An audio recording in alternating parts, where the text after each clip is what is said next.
কারো কাছে এত বেশি পাওয়ার আশা করবেন না। কার কাছে যে আমি এই কাজটা করছি আল্লাহ আমাকে পুরস্কার দিবে ইনশাআল্লাহ। আমি আত্মীয়তার সম্পর্ক বজায় রাখছি কেন? আল্লাহর কাছে রিজিকে বরকতের আশায়, আল্লাহর সন্তুষ্টির জন্য। মনে রাখবেন প্রিয় ভাইয়েরা, আমল কবুল হওয়ার শর্ত মোটামুটি তিনটা। কয়টা? 1 নাম্বার, আমলগুলো হতে হবে আল্লাহর সন্তুষ্টির জন্য। 1।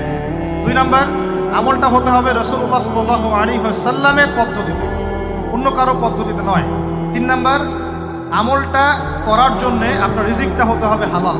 হারাম রিজিকের আমল আল্লাহর কাছে কবুল হয় না। আল্লাহ পাক আমাদের সবাইকে হালাল রিজিকের ব্যবস্থা করে দিন এবং রিজিকটাকে প্রশস্ত করুন, আমিন।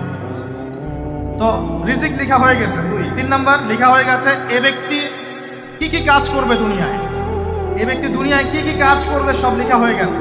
এখন যদি একটা চোর বলে যে আল্লাহ পাক আমার তাকদিরে লিখেছিলেন যে আমি চুরি করব, তাই আমি চুরি করেছি। এখন যদি একজন ধর্ষক বলে আল্লাহ আমার তাকদিরে লিখেছিল যে আমি ধর্ষণ করব, তাই ধর্ষণ করেছি।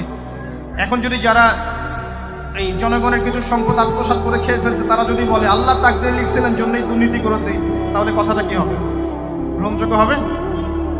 এখন যদি দলিল দেয় তাকদিরে তো লেখা ছিল। এই আকীদাটার নাম হচ্ছে জাবারিয়া আকীদা। কি আকীদা? জাবারিয়া। এমন একজন ব্যক্তি উমর রাদিয়াল্লাহু আনহুর দরবারে এসেছিল।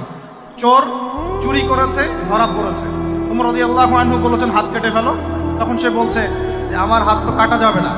কেন? আল্লাহ পাক তাকদিরে লিখেছেন আমি চুরি করব, তাই চুরি করেছি। উমর রাদিয়াল্লাহু আনহুর সামনে এই কথাটা বলেছে। আর উমর রাদিয়াল্লাহু আনহু কি বিচক্ষণ মানুষ ছিলেন না বোকাশোকা ছিলেন? বলেন, তার মতো শাসক পাওয়া যাবে? তার মতো আরো একজন শাসক আসবে ইনশাআল্লাহ পৃথিবীতে। তার নাম কি? নবী ঈসা আলাইহিস সালাম, ইনশাআল্লাহ তাআলা।